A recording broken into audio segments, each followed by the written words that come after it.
En este vídeo vamos a reconocer las fuerzas que intervienen sobre un objeto, aprender un poquito sobre ellas y lo que más importante, cómo las podemos dibujar en un objeto.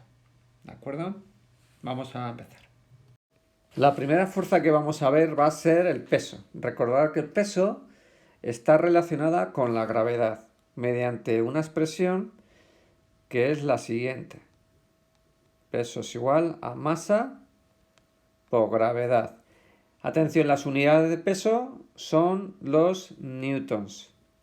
Recordad que la unidad de masa eran los kilogramos, ¿vale? Y la unidad de aceleración de la gravedad es una unidad de aceleración, por lo tanto, metros segundo cuadrado. Bien, esto es muy importante que lo entendáis. ¿Cómo identificamos el peso? El peso siempre va hacia el centro de la Tierra. Por ejemplo, si yo tengo un cuerpo ahí situado en un plano, el peso se pinta siempre hacia el centro de la Tierra, lo ponemos como P, ¿veis? Igualmente, si un plano es inclinado,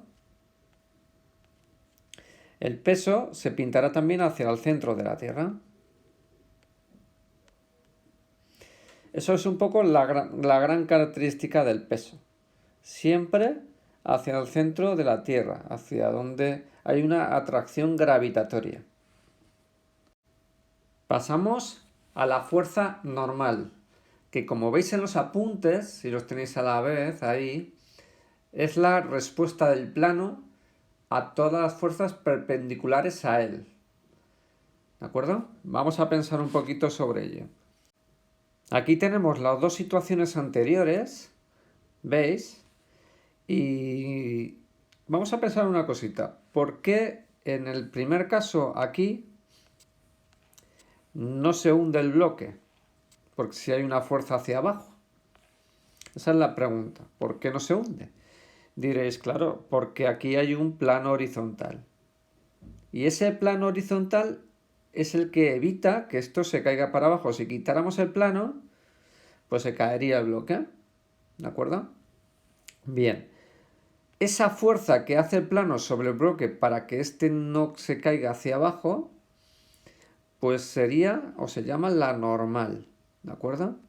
La normal siempre es perpendicular al plano donde estemos. Perpendicular al plano. ¿Cómo la pintaremos? Vamos a pintarla en otro color. La normal sería hacia arriba, ¿veis? Siempre perpendicular al plano. Vamos a este otro ejemplo, al del plano inclinado. ¿Veis? En el plano inclinado, la normal, podríamos pintarla así, ¿no? Diríamos, normal. Pero si hiciéramos esto estaríamos cometiendo un error. He comentado antes que siempre es perpendicular al plano. En este caso no lo hemos pintado perpendicular.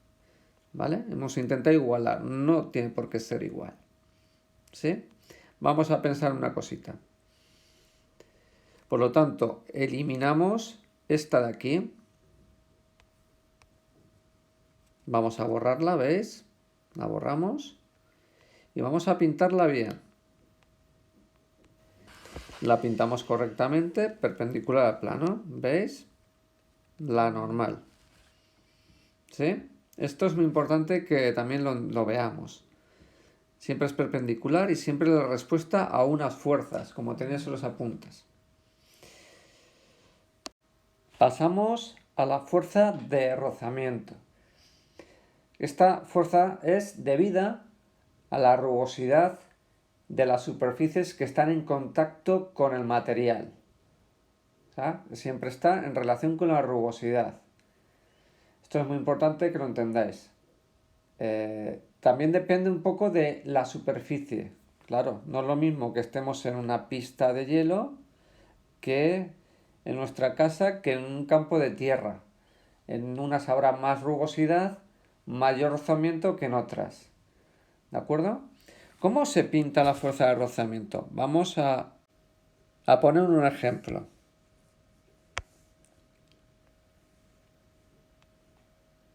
Yo tengo un móvil. Si está parado, atención no hay fuerza de rozamiento. Esto es muy importante que lo entendáis. La fuerza de rozamiento siempre se opone al movimiento. Siempre. Si no hay movimiento, no hay fuerza de rozamiento. ¿De acuerdo? O si no aplicamos una fuerza para que eso se mueva, no la vamos a ver. ¿De acuerdo? Tenemos que aplicar una fuerza. ¿Ok? Imaginar, si nosotros aplicamos aquí una fuerza, o en el caso que no la apliquemos, pero el cuerpo se está moviendo ya, ¿vale? Vamos a ver las dos consecuencias. El cuerpo se mueve para allí, o bien hay una fuerza para que eso se mueva. Pues bien, la fuerza de rozamiento siempre se va a oponer ya sea al movimiento o bien a la fuerza, ¿vale? ¿Cómo la vamos a pintar? Atención, vamos a saber pintarla. La fuerza de rozamiento se pinta contraria al movimiento, pero en la parte en contacto. Por lo tanto, aquí abajo. Aquí pondremos fuerza de rozamiento, ¿veis? Siempre en contrario al movimiento. Y aquí igual, fuerza de rozamiento. ¿Cuál es la expresión para ver esto? La expresión es mu por la normal. Esto es importante que lo entendáis. Mu es el coeficiente de rozamiento que no tiene unidades. La normal es la fuerza que hemos visto anteriormente. ¿De acuerdo? Que se mide en newtons. Por lo tanto, la fuerza de rozamiento, al ser una fuerza, también se medirá en newtons. Pasamos a ver la tensión, que es una fuerza que aparece en cuerdas o cables tensos. ¿De acuerdo? Si no están tensos, no aparece la tensión. Tienen que estar tensos. Vale, vamos a poner un ejemplo ahora. Como veis, he puesto dos ejemplos para saber cómo se pinta la tensión en cada uno de estos ejemplos. Bien, pensemos. En este caso, en el caso primero, cuando pinto esto de aquí significa que es el techo, ¿de acuerdo? Este tipo de diagrama sería el techo de notación. Vale, vamos a pintar el peso ahí. Peso. Y ahora voy a pintar la tensión. La tensión sería como una equivalente un poco a la normal, ¿vale? Que evita que ese bloque se caiga. Pues evita que la cuerda que hay ahí y la tensión sería así. Aparecen cuerdas tensas. Obviamente si colgamos un peso, la cuerda estará tensa. Pasamos a la otra parte, al otro ejemplo. Ahí tenemos un cuerpo con una polea, que veremos en problemas durante este curso. Bien, vamos a pintar la tensión ahí. ¿De acuerdo? Pintaríamos el peso, para que veáis dónde se pintarían cada uno de esos dos cuerpos.